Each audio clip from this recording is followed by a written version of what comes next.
It's good to be back. Cricket takes on different shapes and dimensions around the world, and all power to every shape and dimension taken, some with more power than others. But fuck me, it's good to be diving into a northern summer. Dappled light, verdant green, county twos, articulacy, gentle rhythms, soft aesthetics, wristwatches protruding on sky, cricket just so.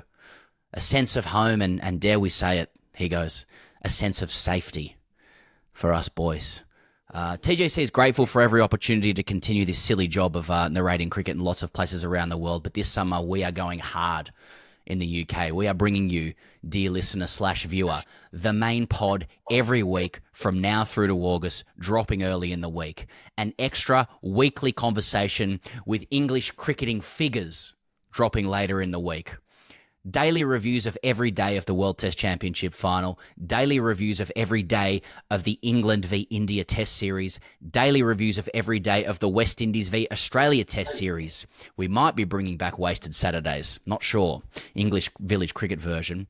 But the creme de la creme for our dear friends in the UK is two gargantuan live shows in July. One in Birmingham, one in London. Birmingham, July 3 with Sir Jimmy Anderson. London, July 13 at the Hammersmith Apollo with a bloke who knows what he's doing, Stuart Broad. It will be our biggest live show ever. Tickets at gradecricketer.com. It's all new material. It's talking England, it's talking Australia, it's talking letters from the BCCI, it's talking censorship. Tickets at gradecricketer.com. Now, to kick off the conversations with English cricketing figures, to give a précis of the summer, just to set the tone of the northern summer, it's the chief sports writer of The Guardian, Barney Ronay. Barney, hello. Hi, how are you doing? Yes, very well, thanks. Now, Barney, Mike Atherton says there's a sense of impatience among England fans. Series defeats to India and Pakistan, failure to maintain standards across a series, and an impression from some observers, says Atherton, excluding himself from that, but he notes some observers have this impression that the team doesn't take its duties seriously enough.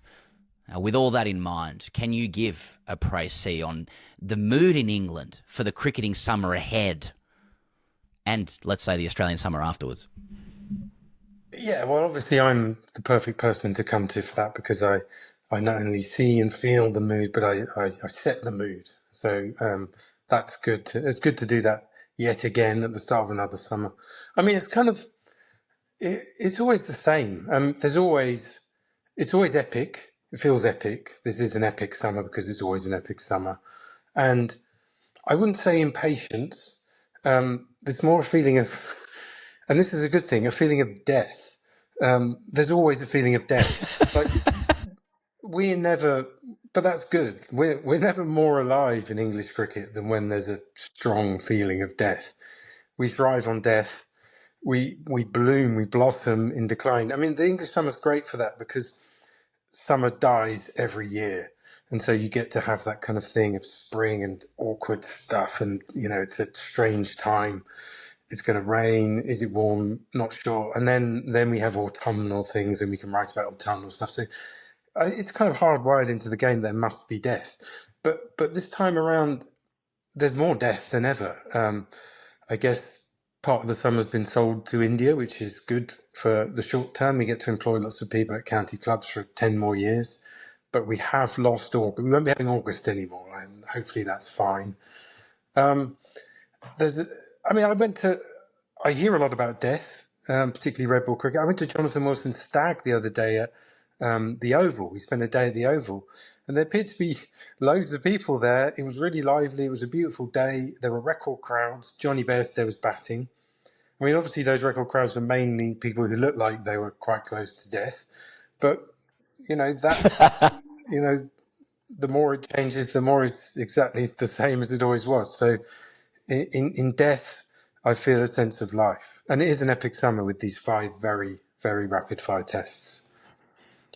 In Australia, most guys would just say, yeah, good, thanks. But Should be good. Yeah, I don't know. Should be a good couple of good teams going toe to toe. Looking forward to it. No, Barney, I just of the Test squad, There was only Harry Brook that was picked up in the IPL auction. Of course, he decided not to go. England actually may be one of the only squads that have no one in their test side plays in the IPL. And then of the English guys that are around in the IPL, you've got your Joss Butlers, you've got your Will Jacks, you've got your Liam Livingstons, you've got your Reece Topleys, none of whom really have like a starring role in any side. So I wonder like what the feeling is in England about the IPL. Like I know the games are on an okay time to watch in the morning-ish, but like there's no sort of like, I mean, Johnny Bairstow's apparently going to be paid 5 crore to play some finals cricket, but like what's the feeling around like the IPL for the last 3 months or so? It's always the same with the IPL. There is excitement when it starts here and curiosity, but then it just kind of spreads into a thing that's happening. And it doesn't, it's live on TV, it's live on Sky Sports. But I still find it very hard to distinguish one game from the next. It's always the 59th game, and you think, okay, I can't really remember the other 58. Its footprint here is not really, it feels to me, increasing, even though I feel it's clearly an incredible tournament, and I feel it's a quality thing whenever I watch it. And I've actually been slightly, the thing that they're really selling is this 14-year-old kid. That's become the only thing anyone can really distinguish. Like, oh, it's one of the games where a 14-year-old is playing. Okay, I'll watch that. And he's obviously really good at doing that thing. And it's quite interesting to watch. He's got fast hands, and he can hit the spinner for 6 really easily without really seeming to. It's like they just bowl a normal ball and it's bang, gone.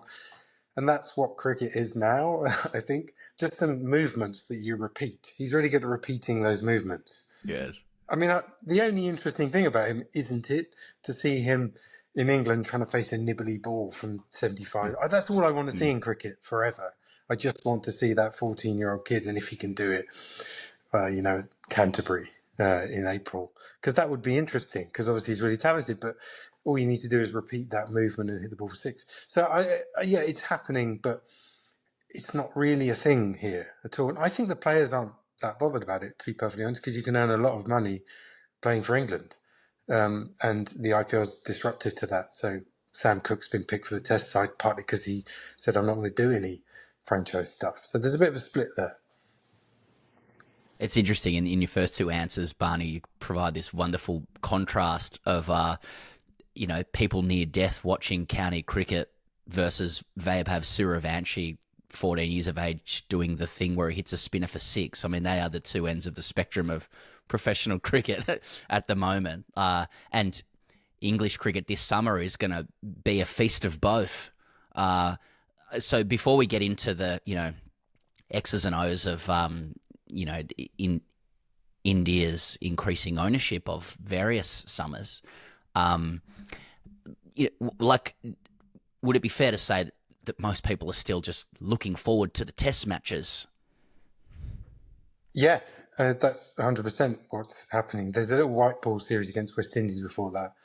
But 5 tests in 45 days against India is amazing. And I think that's the only thing that's going to be cricket's only real mark on the summer here. But it's a big mark, and the grounds will be full. It will be a big deal. Lots of money will come into the game over those 5 tests. And it's sad that Kohli's not coming, but that also spares us the kind of weepy Kohli farewell hagiography stuff. And it will still be very big. There'll be loads of Indian fans. I want to see Bumrah. Bumrah will be brilliant here. That's a really big thing, because he is a great, isn't he? And it feels really special. And it also feels, as ever, like the last time this will ever happen. And so enjoy it while it's here, because the world will end after that, which is kind of a story we always tell ourselves, and it makes it more exciting. I do like the way India are coming and playing one warm-up game against India A. That's all they need. We'll play India A. That's the early game. And then we're straight into it. And the players are already good now, I noticed, at producing tests from nowhere. They are actually pretty good at that, I think. There's so much analysis and prep and used to getting off a plane. So I think it will just be rapid fire and fun. And I'm really looking forward to it. As is my wont every single morning, I checked the ICC test rankings this evening, Barney. And England are second. England are second in the ICC Test rankings. South Africa are third, India fourth, Zimbabwe a 10th, if that matters. But does that feel right to you? England second? No. No, I don't understand it. I don't understand how the points work. I don't think it means anything. They're at a weird point, the Test team. I don't know if they're any good. They obviously think they're good. But there's a sort of... I think the next 10 tests will define the whole Bazball interlude really clearly. And I think they're a strange bunch. There's a lot of things that aren't strong, like the bowling. I don't really know what the bowling is. They've gone through all these different phases. They wanted fast bowlers, then they wanted tall bowlers, then they wanted 17-year-old farmers, kids that you've never heard of, and that came and went. And now they've gone to solid low 80s county journeymen who they probably should have picked in the first place. But they've got them to bowl the kookaburra ball, so there's something special there. It's very confusing. You always feel with the Bazball thing, you're kind of being sold a line by people who secretly hate you. It's all about this messaging. It kind of, whenever they do a public statement, it reminds me of that bit in The Wolf of Wall Street where they're kind of selling Brian some shares and all kind of trying not to laugh while you actually shag the phone. This week it emerged that there were two really funny things this week. Ben Stokes, 12 years into his international career, has worked out that alcohol's not good. It's not good for recovery, apparently. Apparently it's not good. So he's gone alcohol-free summer. But coincidentally, at the same time, he's also invested in an alcohol-free cocktail company. And here are some pictures of him drinking a really shitty-looking cocktail. So that's good. And they've also decided, they've worked out that the problem is they're not humble enough. We need to speak to our fans in a more humble way. And the way they're going to do that is by being the most humble people ever. We're going to be... That's how it's going to work. Like, we're going to be so good at being humble that you're going to love us now. And it's really confusing. I don't really understand it. They're a good team. They're fun to watch. They don't really need to do all this stuff. But they're doing it all the same. So I look forward to elite humility.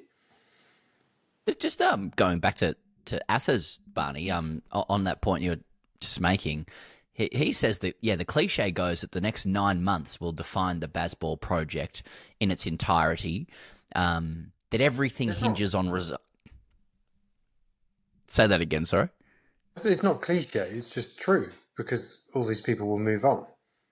Yeah, and I think that it's too focused on the Bazball part. I mean, at the end of the day, like this is about Brendan McCullum. I mean, England cricket, red ball and now white, is built holistically in his image, like not how he played on the field, but also how he vibes off it. But Atherton goes on and says that everything hinges on results against India and Australia. He says that's the cliche, and he says even if the next two series go badly, should that delegitimize everything that has gone before? To which I would say, sort of, yeah. But the broader point I want to ask you is, like, even if it does go badly, and that would be nothing new, really.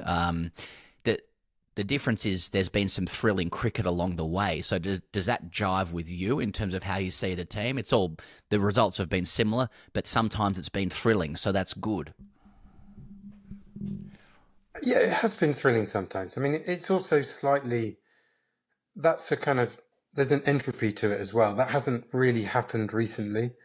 I think the McCullum thing is quite overstated. I think that this team is, and the good times they've had have really all been about Stokes, and also about using his bowlers really well, about being a good captain, about making the players feel good.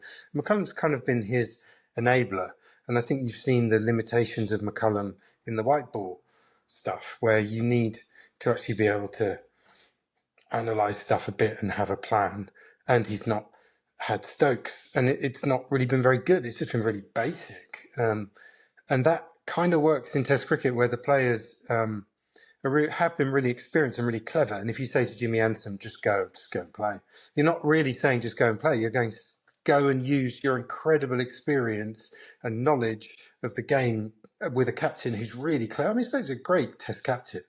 That's been the real story of it. It's more what they've done in the field with those people. And there's a kind of, I mean, the cliche of anything is the thing Atherton is repeating, that it's about Brendan McCullum saying, be where your feet are, which clearly it isn't. He's just been a kind of neutral presence, which is a good thing in itself. That takes some effort.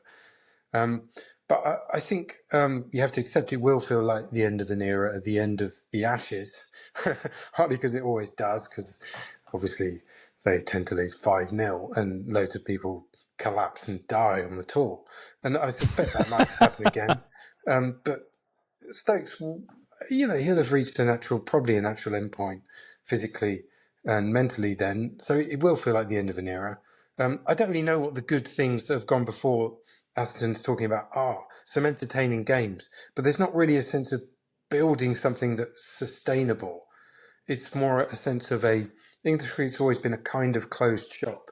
Previously it served a class, then it served an empire, and now it kind of serves a group of mates, basically, and whoever's in the club whoever's at the bar in the golf club and seems like a good bloke, it's kind of serving them. There's a feeling of it slightly being a closed shop. A lot of the coaches are people who are good blokes. And I think someone like Andrew Flintoff, who's been appointed coach of the Lions, he's clever enough and a really great guy enough to kind of buck the trend, but essentially given the job because he's a good bloke. He's more qualified to present the TV coverage than to actually coach the players. Not sure that matters in his case because he's quite an exceptional human, but a lot of the other people are kind of mates of mates. Mark Wood is coaching the Lions to see if he likes it, which is one way of getting into it, than I suppose better than doing the under-11s.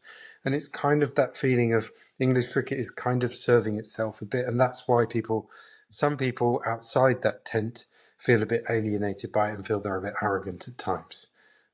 I suppose someone like Atherton maybe doesn't feel that himself because while he's a very good journalist, he's also always been inside the tent. So it's probably not the kind of thing he's best qualified to comment on.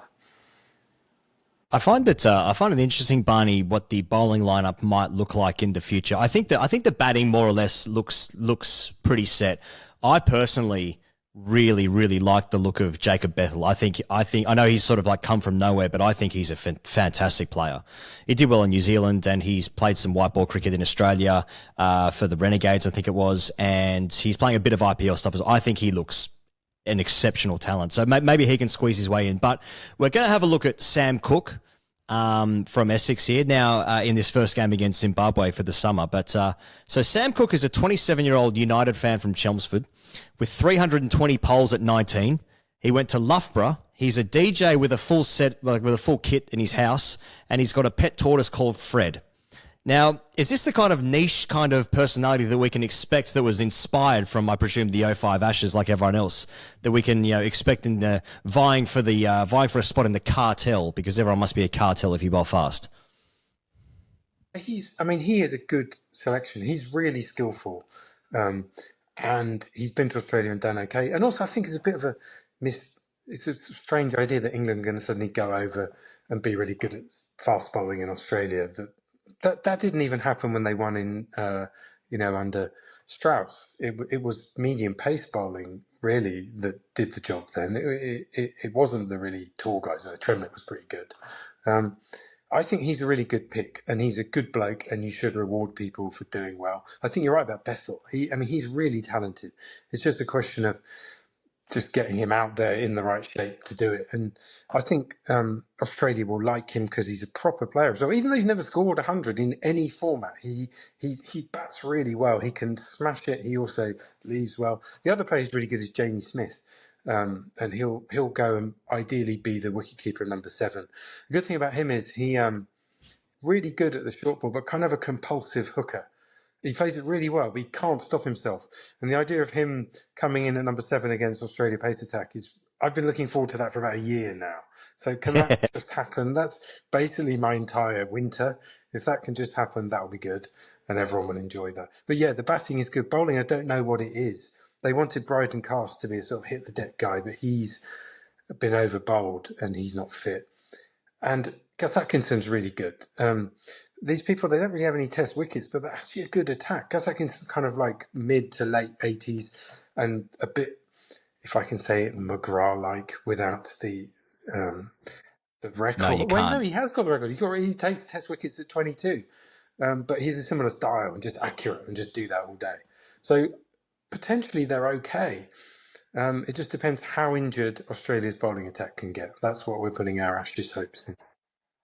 Just the way you speak there, Barney, it seems like the shape of the England team, even for this northern summer, is coming together with a view to the Ashes. Am I interpreting that correctly? Like, obviously, India coming out is a major series in and of itself, but you know, is the team really about trying to cement something as to actualise for Australia this English winter? Yeah, I mean, I know that's always the thing, isn't it? Everything's about the Ashes. We're always putting for the Ashes. I mean, that's kind of necessary in some ways because otherwise, Test cricket is kind of. I don't know what the point of it is really. I know we have a table now, but no one understands that. So I understand, but it's also like they're not playing any other games. They've got 5 games until that tour, and it's a big tour. So the team's kind of slightly in transition. So it's natural they will do that a bit because nobody knows what the bowling attack is. Also, the world will end after the Ashes series, and that'll be the end of everything because there's death everywhere. So that's important too. But I think this time it's kind of justified to be thinking about that because you can't really pick what the team is. Like Josh Tongue has come back. I completely forgot he existed, but he's quite good and he looks a bit Ashes-y, doesn't he? Tall, strong, kind of. Would look good in that kind of light. I think the Australian light. He'll be respected because he's large. He's got massive shoulders, and we need to put that on the field to feel okay. Matthew Potts, he's a good bowler, but he's about 5'10". That's not. Matthew Hayden isn't going to respect him, I'm afraid, but he might give Tongue a grudging respect. So that sort of thing is important, obviously, because that's the energy around the entire series. But yeah, it is that. But I think it's one of those things that might come together okay. They're not far off, and there will be new faces people haven't seen, which is always good. Are there any new faces that we haven't really heard of or that might come into the reckoning? I mean, Liam Dawson, I know he's not a new face, so he's just been reselected in the English team. Is Shoaib Bashir the guy, for to bowl spin for England? High release point, they like that. But is that going to last? And obviously we can't go past without mentioning, Mark Wood will be coming back from injury, and then Jofra, who I think everybody in Australia would love to see him. Where are we on them? We'd love to see Jofra go there as well because I just feel he's got one thing left in him before he breaks for good. And, the way he's been handled hasn't been great, but it's just cricket's too much of a grind, it seems, for his physique. We would love to see him just get 2 or 3 tests. That would be perfect. But, don't pretend you know who Gus Atkinson is. Like, don't pretend. I know you've seen the name on scorecards, highlights. No, you know what, Barney? You've picked the wrong player because when we spoke with you at the Oval, he was bowling for Surrey in that game. Oh, right. And yes. we saw him all like that guy. Okay, he looks sharp, that guy. Yeah, seen him in England, yeah. Okay. But Sam, it's all Sam Cooke, Bryden Cass. You got it. We can play that role. Don't know what it is. I've heard of it. I've seen the name, but don't really know. I think the spinner is an interesting thing, and I feel sorry for Shoaib Bashir. He is a really nice guy, and he is a really hard worker, and he's like good. He's sort of person. He should be succeeding in cricket.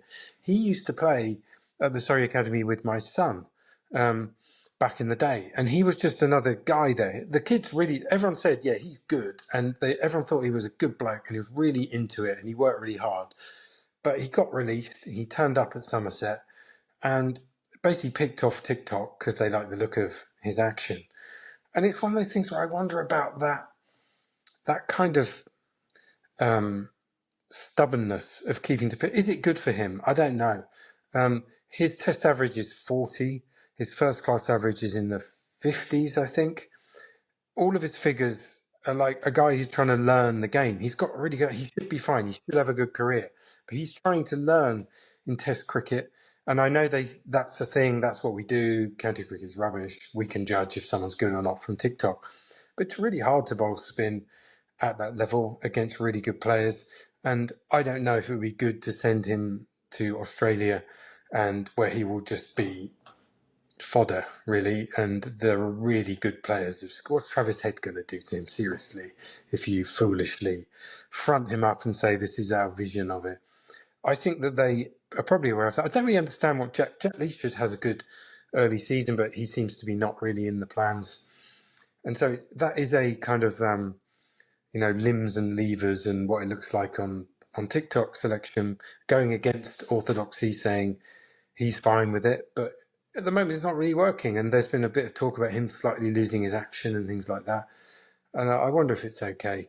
Dawson has come back in, and that's nice. They've forgiven someone who went against the kind of group and said, I don't want to carry the drinks. I'm going to go and play franchise cricket. That's good. It's good to be flexible. And he's a left-arm spinner and really experienced. So hopefully that can work out a bit. But spinner-wise, they'd probably be better off just picking a medium pacer, which is what we're good at. And not really bothering with a spinner, because it's always a disaster. If you're not Graham Swan, it's just a disaster in Australia, and that's how it goes. Obviously, before then, there's a game starting tomorrow at Trent Bridge, I think it is. It's at Trent Bridge, isn't it? The game tomorrow, yeah. Yes. I mean, the fact that this game against Zimbabwe is happening at all is just an enormous triumph, I think, for cricket. Really, I mean, there is no Test team is playing more Tests than Zimbabwe in the next year. They're playing 11, same as Australia. I mean, that in itself is a triumph. I know it's just a 4-day Test match this time round, but I mean, Zimbabwean cricket has been to hell and back. I think it's 22 years since England last faced Zimbabwe in a Test match. You know, you think of the names that were playing in that. It was like Andy Flower, Heath Streak, Henry Alonga, some of these greats of Zimbabwean cricket. And so the fact that Zimbabwe have got themselves back in a position where they are playing Test cricket, let alone 11 of them in a year, is that in itself is a success, no matter what the result is, given all the face of what the rest of the cricket world's facing, right? Yeah, absolutely. And Zimbabwe is still producing a lot of good cricketers. There's loads of them here who are not involved in this, playing in county cricket, and the team is it's a really mixed team. I don't know what the process. I can't really speak to Zimbabwean cricket, but the team they're putting on the field is a mix of people who represent that country, and that's good. And they seem to want to play red ball cricket and to be really passionately committed to it. I just hope they do well. I hope they really give England a game, partly because England need that. Test cricket needs it as well. It'd be nice if they're playing at Lord's, but Trent Bridge is a fantastic ground. And hopefully they just put up a really good game. And it's really good for red ball cricket and really good to have a fully active member of the cricket family that's growing in the game like that. And hopefully it can be the start of something. I mean, there's a load of nonsense that sport can bring nations together and all that kind of stuff, but maybe it's not. Maybe this is just good. And hopefully they get bowled out for 78 because it swings a bit on the first morning. Yeah. How does that sit, Barney? Because we've said something inspiring and triumphal and heartening. Let's talk about the 100.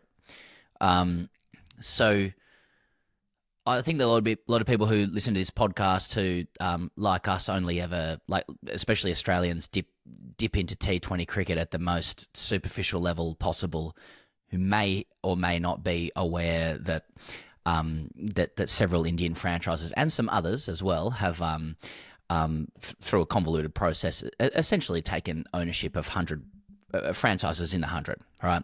I know it's not completely there. It's 51-49. I get it, but we're talking about foreign ownership of English entities.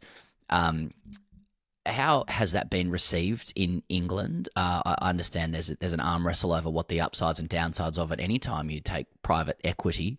But are there tremors in the homeland around owning your own summer, or was it more seen as an opportunity?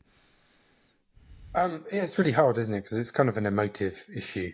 Nobody likes the idea of sort of selling off the family silver, but I think it will make the 100 better, because if the 100 has to exist as it is now, it's kind of rubbish. I mean, it just is. It's a stupid format that nobody else is copying, and I think that will change, which is good.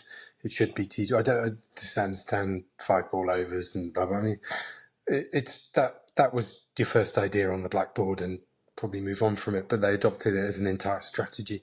I think it's probably a good thing if we have to do this, because there will be excess energy and investment, and India's extremely good at selling and promoting this form of cricket. It's a success. So if you're going to go in, you may as well go all in. And the twin track idea is if we if we can keep employing loads of people to keep county cricket run as a kind of strange creaky club for a few more years, then that's fine. I mean, giving millions of pounds to the people who run county cricket clubs is a terrible idea. That money will just disappear. Like, it's just going to go into the void. It won't reap any investment, but it will keep the thing in existence for a while. I mean, what would be really nice is if the franchises get interested in pathways, investment, and spreading the game.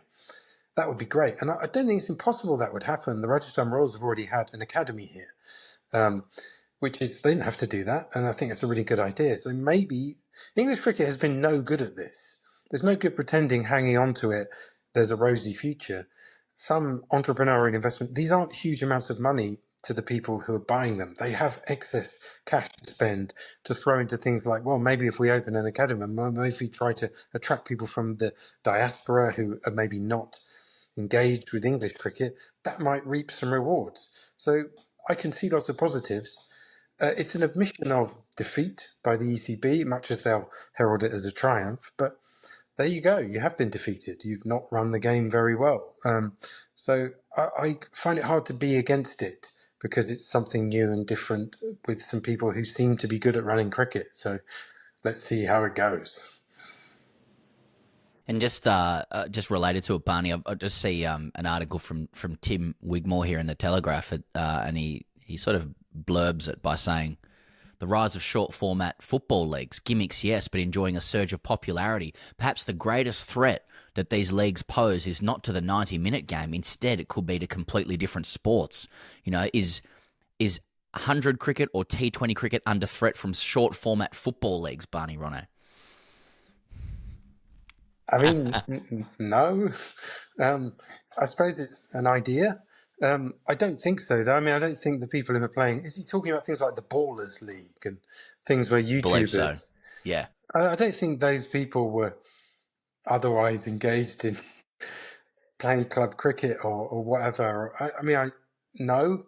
The world just wants content, doesn't it? Like, there's this thing in your pocket that just needs to be fed with colour, noise, and stuff that shouts at you, and there is an endless hunger for that. So I think there's room in that endless hunger for really useless football tournaments with people who do cooking shows on YouTube, and for the US Cricket League. I think it's fine, and that's a happy world that we can all live in, because nobody really takes it very serious or invests anything more than 10 seconds in it. So keep it coming. We need more. That's right. And if those leagues need shoulder content to support the leagues, hello@gradecricketer.com as well, and then that can land on the phone that sits in the pocket. So I'm also available if they need 6-second sort of overtly mannered stuff about death and how everything's kind of mouldering in a beautiful way. I can throw that in. I mean, when they just bung the whole thing together and it's just people saying stuff and doing stuff, isn't it? I mean, maybe Wigmore's... Yes. They're not a threat to each other. Just throw it all into one arena where people are just doing and saying stuff in a really short, clipped up way, and just sell it as noise sport. And we could get involved in that too. Yeah.